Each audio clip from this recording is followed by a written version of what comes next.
The bridge of the Iron Phoenix was quiet except for the soft hum of machines. Admiral Junho stood with his hands behind his back, looking at the stars through the big window. His gray uniform was clean and pressed. His face showed no feelings, but his eyes were cold like winter ice. "Sir, we have a message coming in," said Hyun-wook from his station. The young man's voice was tight. He had been working communications for 3 years, but he had never heard anything like this before. "Put it on the main screen," Junho said without turning around. The screen flickered to life. What appeared made everyone on the bridge stop what they were doing. It was a Vorthak, one of the aliens who had been killing humans for years. But this one looked different. Its gray skin was pale and wet with sweat. Its 4 arms shook as it held a small device. "Great humans," the alien said in broken human language. "I am Velthar of the Vorthak Empire. We come to you with heavy hearts. We seek your mercy." Captain Minsu stepped closer to Admiral Junho. Minsu was a tall man with scars on his face from the battle at New Seoul. He had been there when the Vorthak ships burned the orbital stations. He had watched good people die in space, their bodies frozen and floating like broken dolls. "We know we have done wrong," Velthar continued. "We attacked your worlds. We hurt your people. We did not understand that humans were a sacred race. We beg you to forgive us. We will leave all the worlds we took. We will give you anything you want. Please, show us mercy." Sora looked up from her tactical station. She was young for a tactical officer, only 25, but she was the best they had. Her fingers moved over the controls, and numbers appeared on her screen. She had been counting Vorthak ships for hours. "Admiral," she said quietly. "They're trapped. All of them. Their entire fleet is in this system, and we have them surrounded." Junho nodded but did not speak. He remembered the reports from New Seoul. 3 million people lived on that space station. Families, children, old people who had worked hard all their lives to build something good. The Vorthak had come in the night and burned it all. They had laughed while they did it. The alien on the screen was still talking. "We will serve you. We will be your slaves. We will rebuild what we destroyed. Our war chieftain Morgath himself comes to you.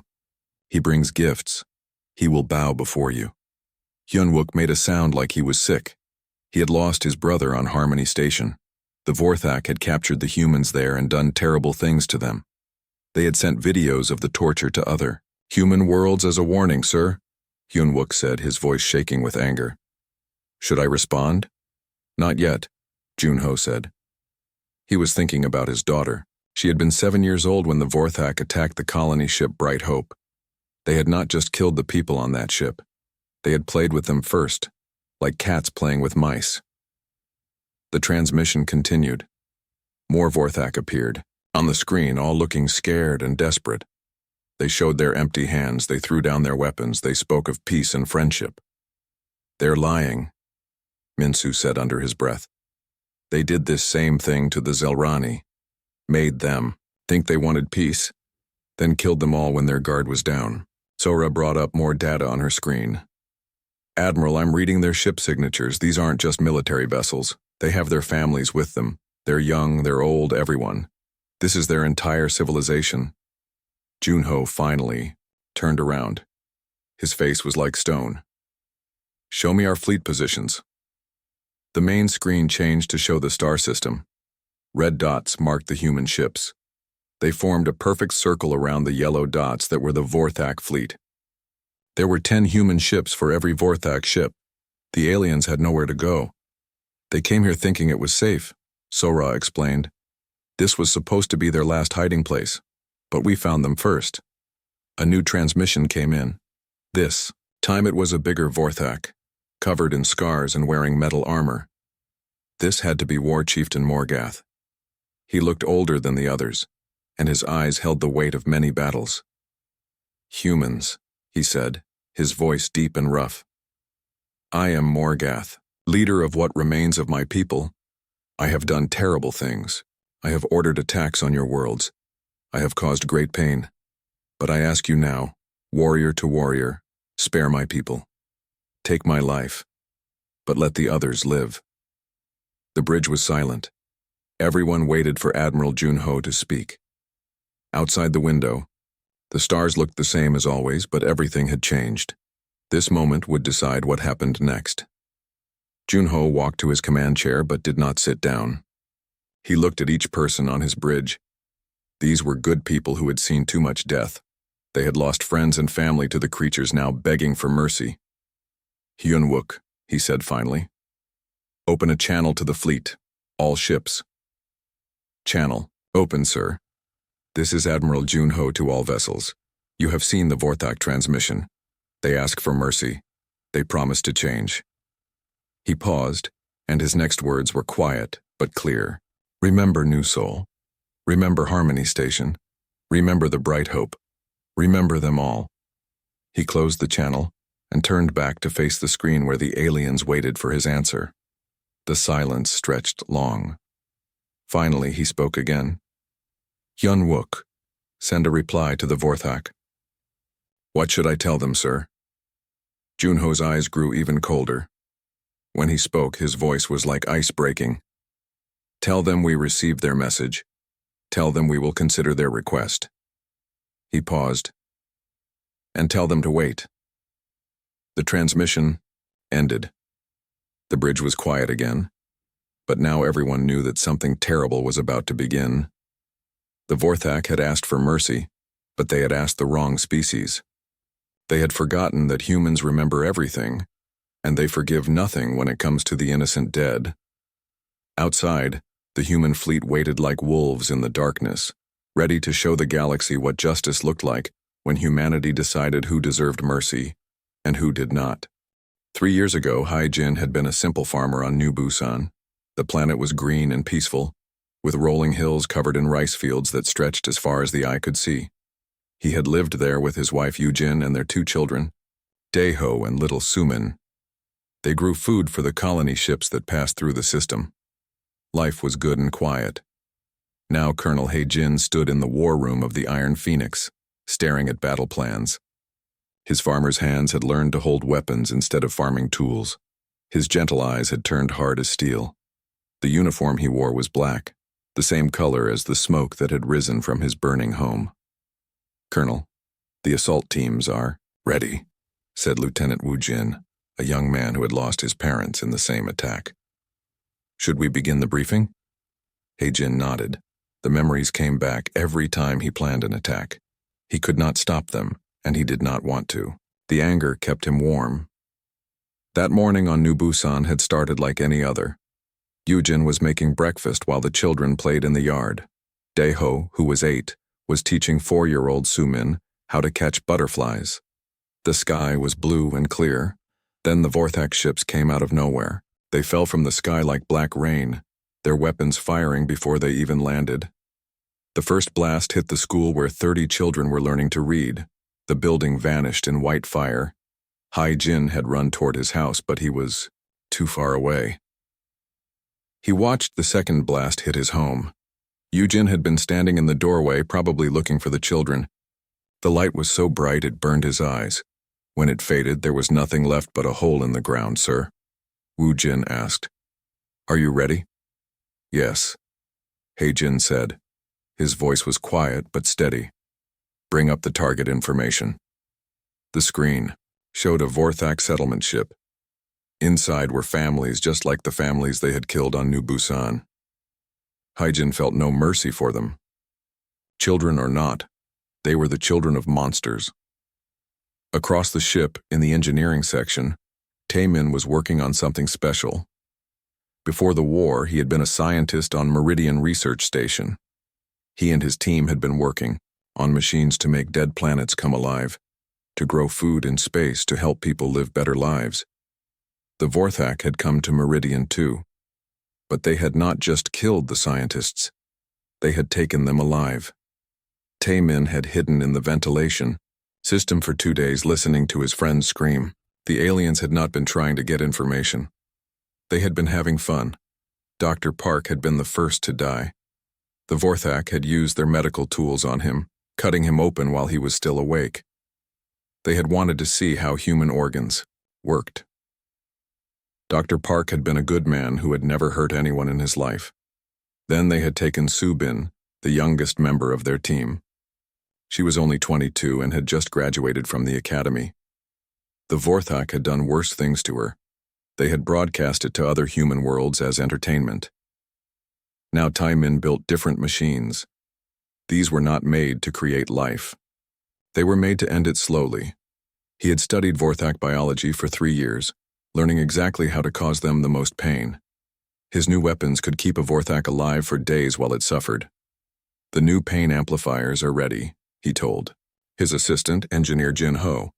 These will make sure they feel everything their victims felt. Jin Ho nodded. He had been on Meridian too. He had also heard the screaming. In the medical bay, Dr. Yun Young was treating the latest group of rescued prisoners. The human survivors from Vorthak prison ships were barely alive. Some had been prisoners for years. What the aliens had done to them was worse than death. One survivor, a woman named Bora, could no longer speak. The Vorthak had cut out her tongue, but they had kept her alive with their medical machines. She could only make small sounds and cry. She had been a teacher before the war. Now she could not even say her own name. Another survivor, an old man called Grandfather Kim, had been used for experiments. The Vorthak had wanted to see how much pain a human could feel before dying. They had cut off his fingers one by one, then waited for them to heal before cutting them off again. He had been in their prison for 2 years. "Doctor," said Nurse Mira, "the new patients are asking about their families." Yun Young looked at the list of names. She knew that most of these people's families were dead. The Vorthak did not usually leave witnesses, but she could not tell them that, not yet. They were still too weak. "Tell them we are still looking," she said. It was a lie, but sometimes lies were kinder than truth. As she worked, Yun Young wrote down everything she saw, every cut, every burn, every broken bone. She drew pictures of the scars and wrote notes about how they had been made. All of this would be evidence later. All of this would be used to make sure the Vorthak paid for what they had done. The rescued humans told stories of other things too. The Vorthak had not just tortured people. They had forced human prisoners to fight each other for food. They had made parents watch while they hurt their children. They had taken videos of everything and laughed while they watched. One survivor, a man named Jae Sung, told her about something called the human zoo. The Vorthak had kept humans in cages and brought their young to look at them. They had thrown food at the prisoners and made them dance for entertainment. The Vorthak children had thought it was funny. Yun Young listened to all of it. She wrote it all down, every story, every detail, every tear. She had been a healer before the war. She had taken an oath to save lives and do no harm. But that was before she saw what mercy looked like when humans gave it and monsters threw it away. Now, she had a new purpose. She would heal these broken people if she could. But she would also make sure the galaxy remembered what the Vorthak had done. She would make sure they paid for every scream, every tear, every life they had destroyed for fun. Back in the war room, Admiral Junho was reading reports from all across human space. Every world had stories like these. Every colony had graves filled with the innocent dead. The Vorthak had not just been at war with humanity. They had been playing with it. Captain Minsu brought him the latest intelligence report. "Sir, we've confirmed that they did this to 17 other species before us. The Zelrani, the Kylon, the Frexmar, all extinct now. We found records in their computers. They kept videos." Junho read the report in silence.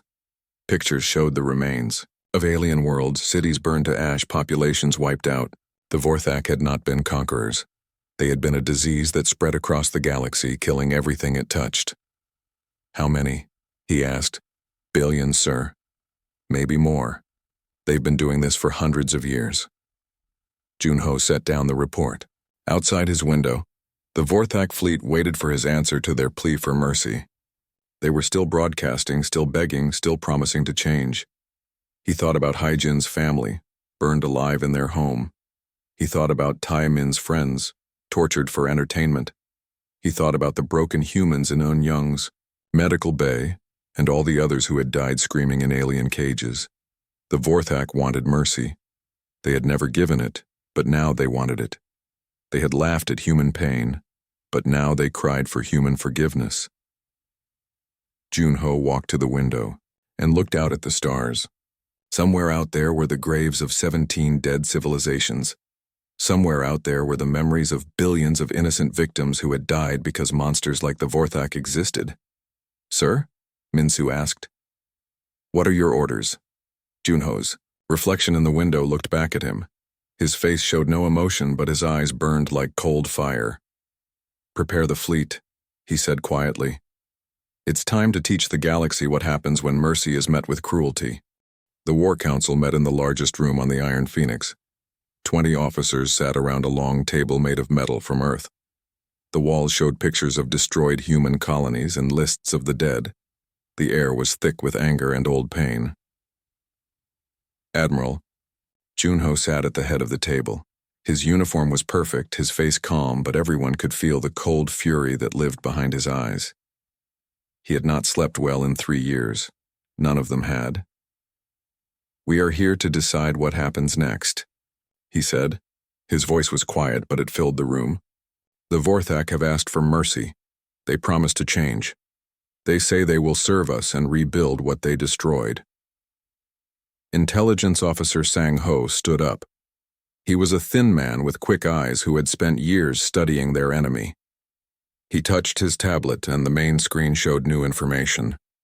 "Before we decide anything, you need to see this," Sang-ho said. "We have been going through Vorthak computers and databases. What we found is worse than we thought."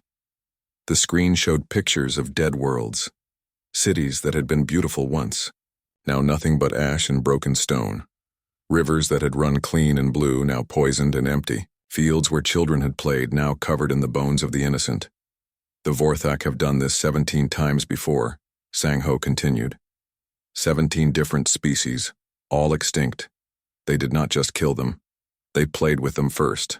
They made it last as long as possible. He touched his tablet again. More pictures appeared. These showed other aliens, not Vorthak, but their victims. Creatures with fur and scales, with wings and extra arms, with big eyes and small ones. All different, but all dead now. The Kylon were peaceful traders, Sang-ho explained. They had no weapons, no armies. When the Vorthak came, they offered gifts and friendship. The Vorthak accepted the gifts, then killed them all anyway. It took 3 years. They could have done it in 3 days, but they wanted to have fun. "Fleet." Captain Ji-young slammed her hand on the table. The sound was like a gunshot in the quiet room. Her face was red with anger, and her eyes were full of tears she would not let fall. "My sister Mi-young was on Port Darwin when they took it," she said. Her voice was rough with pain. She was a nurse. She helped people. She never hurt anyone in her whole life. Ji-young stood up and walked to the screen. She touched it, and a new image appeared. It showed a young woman with kind eyes and a gentle smile, wearing a white medical uniform. "They took her alive," Ji-young continued. "We found the videos later. They kept her for 6 months. They did things to her that I cannot say out loud. At the end, she begged them to kill her. They laughed and kept going." The room was silent except for the soft sound of the ship's engines. Everyone knew stories like this. Everyone had lost someone. The Vorthak had touched every human family, with pain. Commander Kyung-min was the youngest officer at the table. He had been just a child when the war started, but he had grown up fast. His homeworld of New Incheon had been one of the first to burn. "They made videos of everything," he said quietly. "Not just the torture, but the killing too. They sent them to us as warnings. They wanted us to see what they did to our people. They wanted us to be afraid." He activated his own tablet. The screen showed a Vorthak commander laughing while human prisoners burned behind him. The alien was making jokes in its own language. The computer had translated the words.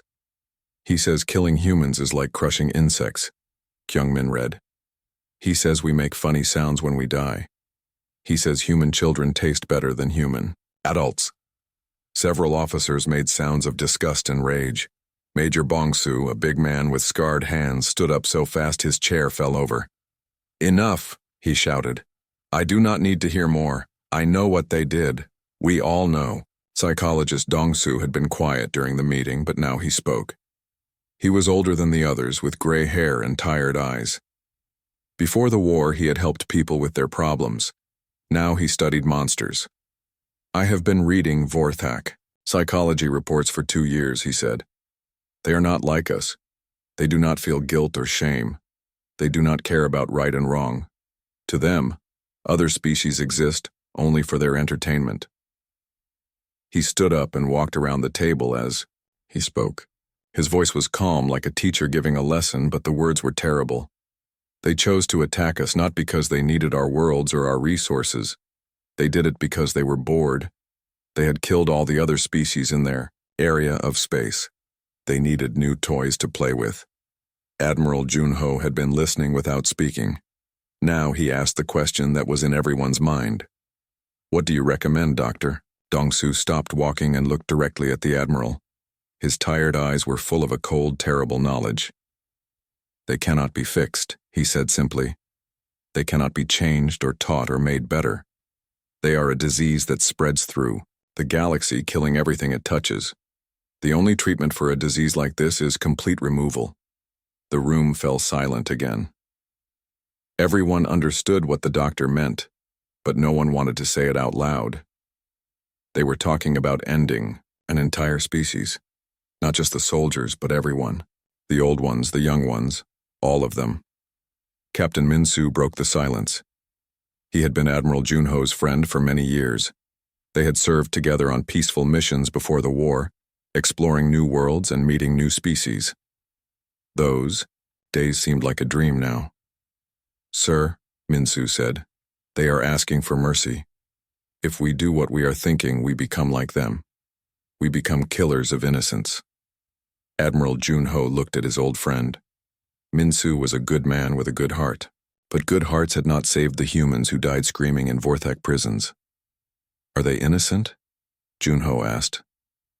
"Their children watched human prisoners in zoos.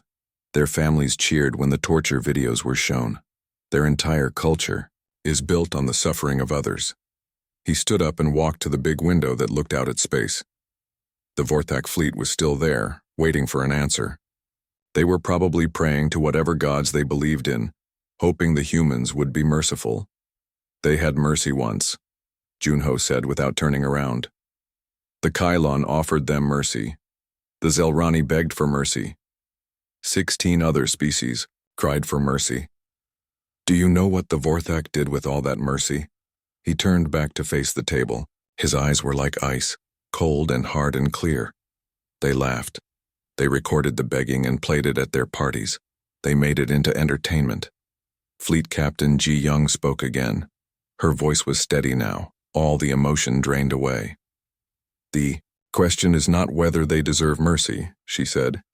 "The question is whether the galaxy deserves to be safe from them." One by one, the officers around the table nodded. Some looked sad, some looked angry, but they all understood. This was not about revenge, though revenge was part of it. This was about making sure that no other species would ever have to go through what humanity had suffered. Admiral Junho returned to his seat. He looked at each officer, these good people who had been forced to make terrible choices. "We will vote," he said. "All in favor of accepting the Vorthak's surrender and allowing them to live, raise your hands." No hands went up. The room was completely still. "All in favor of complete elimination of the Vorthak species?" Every hand rose into the air.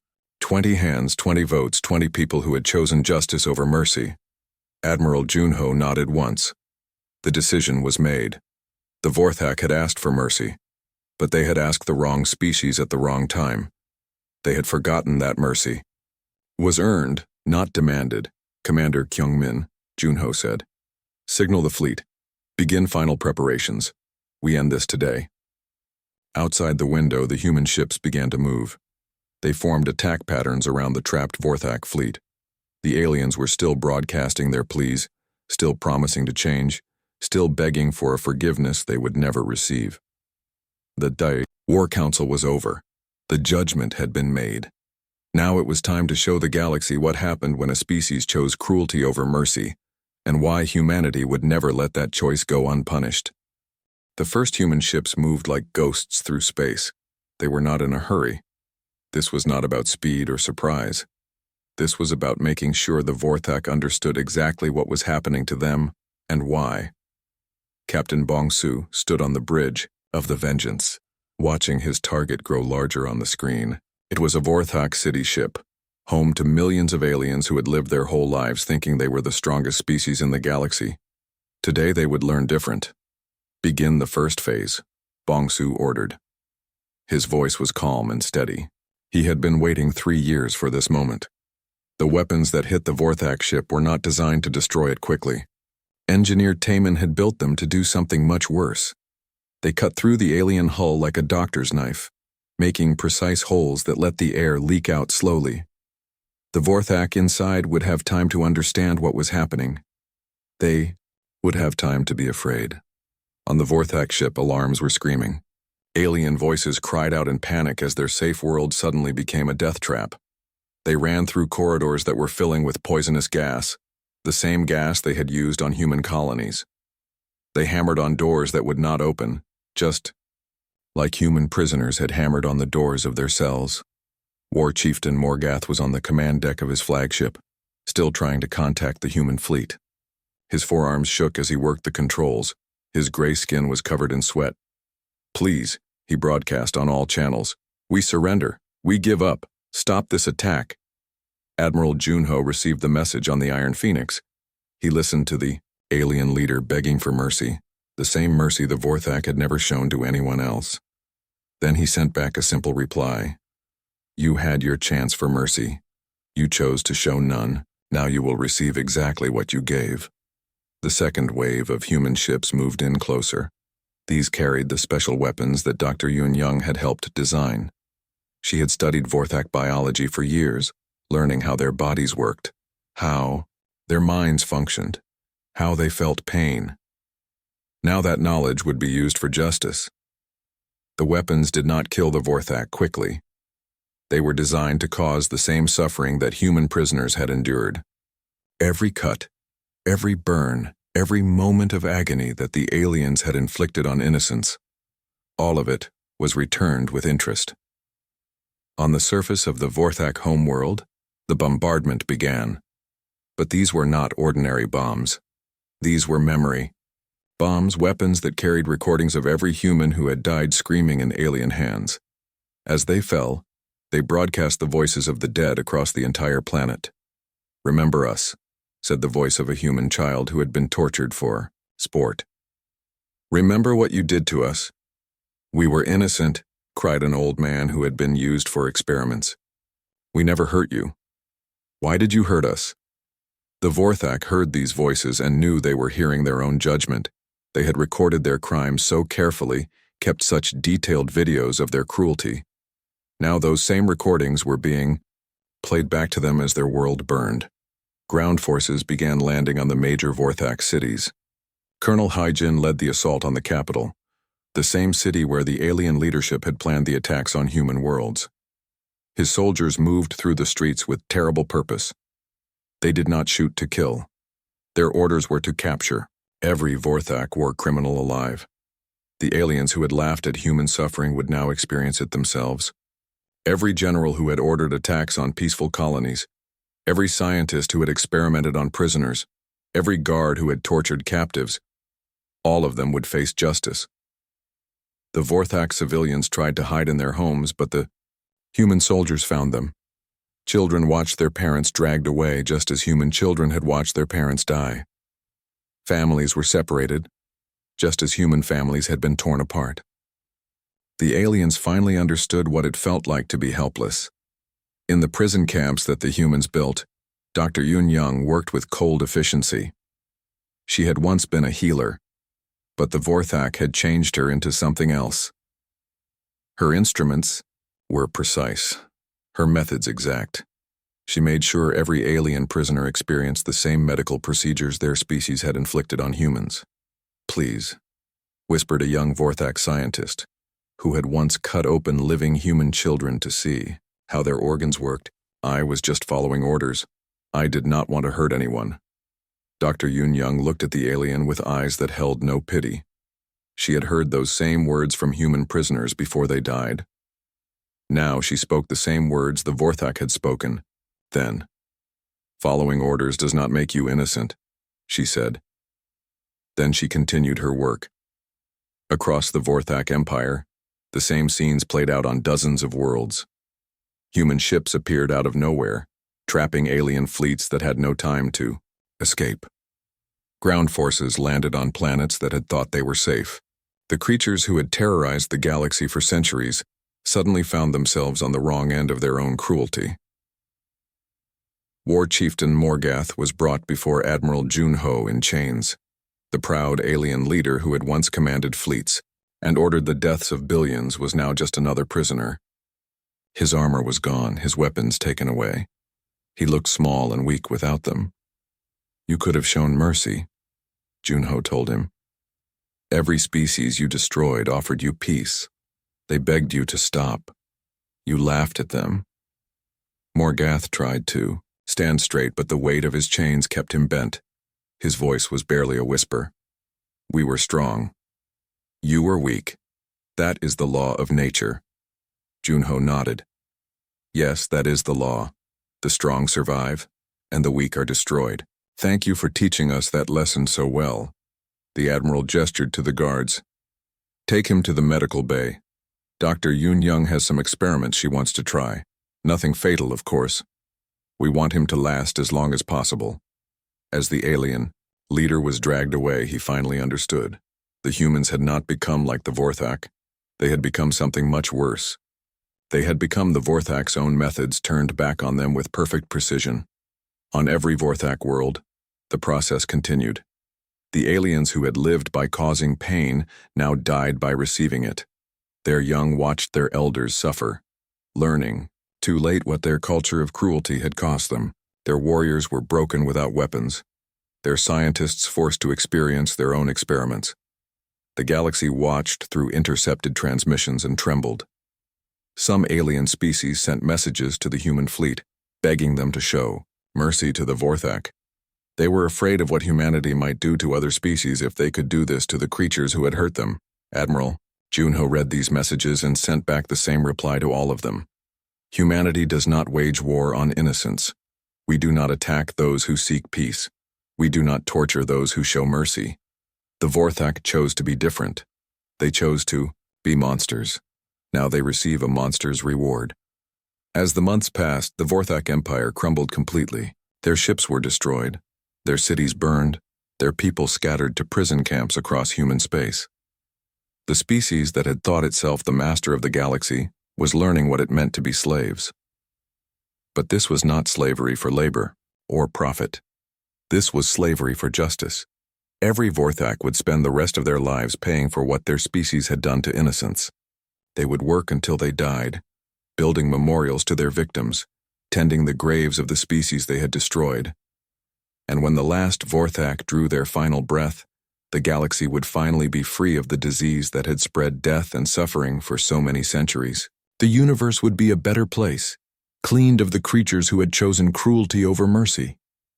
The reckoning was complete. Justice had been served, and humanity had shown the galaxy what happened when mercy was met with laughter, when peace was answered with violence, when innocence was repaid with torture. The message was clear. Choose wisely how you treat others, because one day you might meet someone who remembers everything and forgives nothing. 2 years had passed since the last Vorthak died in the prison camps. The galaxy was quiet now, peaceful in a way it had not been for centuries. Where once the screams of innocence had echoed across space, now there was only the gentle hum of ships carrying trade goods and families seeking new homes. Admiral Junho stood in his garden on New Earth, the replacement world that had been built where the Vorthak homeworld once existed. The soil beneath his feet was rich and dark, fed by the ashes of alien cities. Flowers grew here now, bright and beautiful, their roots drinking from ground that had been watered with the blood of monsters. He was older now, his hair completely gray, his face marked by the weight of the choices he had made. But his eyes were clear and calm. The nightmares had stopped. The dead could rest. "Grandfather," called a small voice. Little Sujin ran through the garden, her 6-year-old legs carrying her quickly between the flower beds. She was his daughter's child, born after the war ended, raised in a galaxy where the word Vorthak was found only in history books. "What is it, little one?" Junho asked, kneeling down to catch her in his arms. "Mom says dinner is ready," she said, then looked around the garden with wide eyes. "Grandfather, why do you have so many flowers?" Junho smiled, a real smile that reached his eyes. "Each flower is for someone who was lost," he told her, "so they won't be forgotten." The child nodded seriously, as if she understood. Perhaps she did, in the way that children sometimes understand important things better than adults. Across the galaxy, other humans were building new lives on worlds that had once been Vorthak territory. Jin had returned to farming as he had always planned to do. His new farm was on a planet called Peace River, where the soil was good and the rain came at the right times. He grew rice and vegetables, food that would feed the children of survivors. Sometimes he would stop his work and look up at the sky, remembering Yujin and Daeho and little Su-min. The pain was still there, but it was different now. It was clean pain, like a wound that had healed properly. Justice had been done, and the dead could rest. His new neighbors were good people, families who had lost everything to the Vorthak and then found the strength to build again. They worked together, helped each other, took care of each other's children. The community was small but strong, built on shared loss and shared hope. Dr. Eun-young had gone back to healing, but she was different now. Her hands, which had once brought suffering to alien prisoners, now worked to fix the broken minds and bodies of human survivors. She ran a clinic on Memorial Station, treating the people who still carried the scars of Vorthak cruelty. "Doctor," said her assistant nurse Jinne, "the new patients have arrived from the Outer Rim." Eun-young nodded and went to meet them. These were humans who had been found on abandoned Vorthak research stations, prisoners who had been forgotten when the Empire fell. They were thin and scared, their eyes always watching for danger that would never come again. "You are safe now," she told them gently. "The ones who hurt you are gone. They cannot hurt anyone ever again."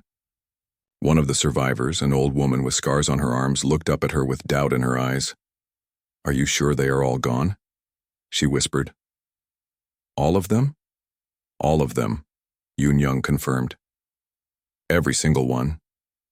They chose to be monsters, so we removed them from the galaxy.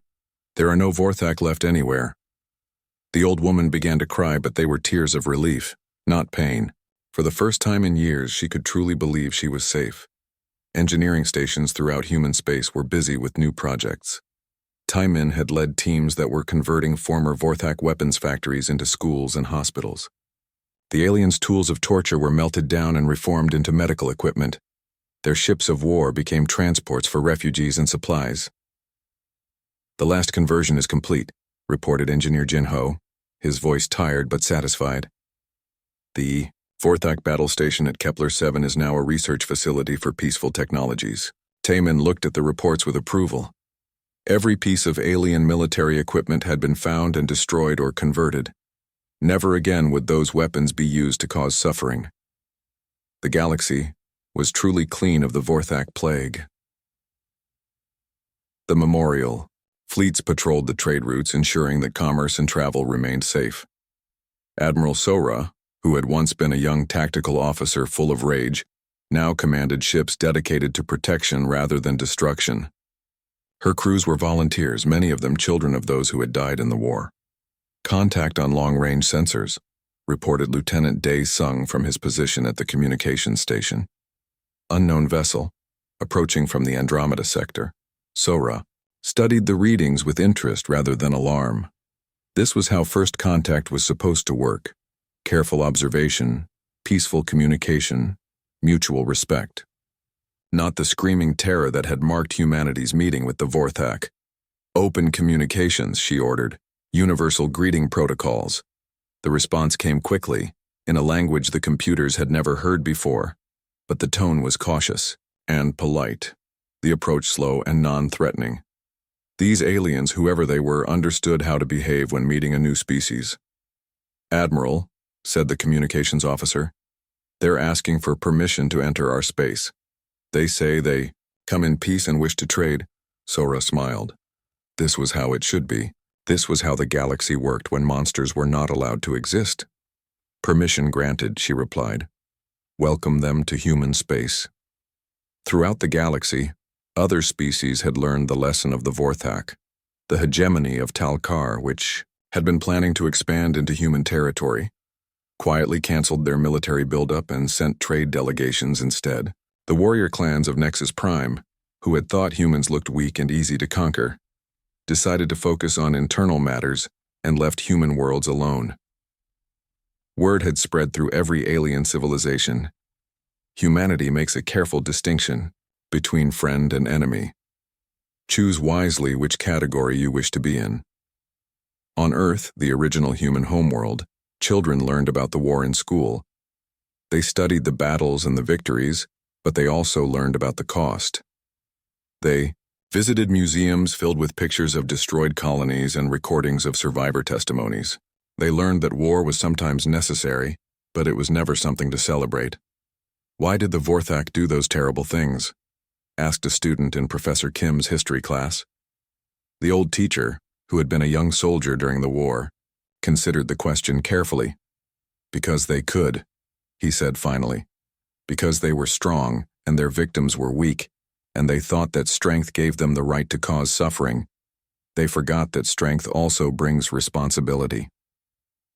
Another student raised her hand. "What happened to all their planets and their things?" "Their worlds became homes for the species they had destroyed," Professor Kim explained.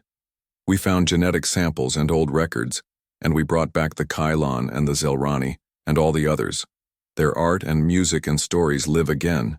The Vorthak tried to erase them, but in the end their victims survived and they did not. In the deepest archives of human space, in vaults protected by the strongest security, the complete records of Vorthak civilization were stored.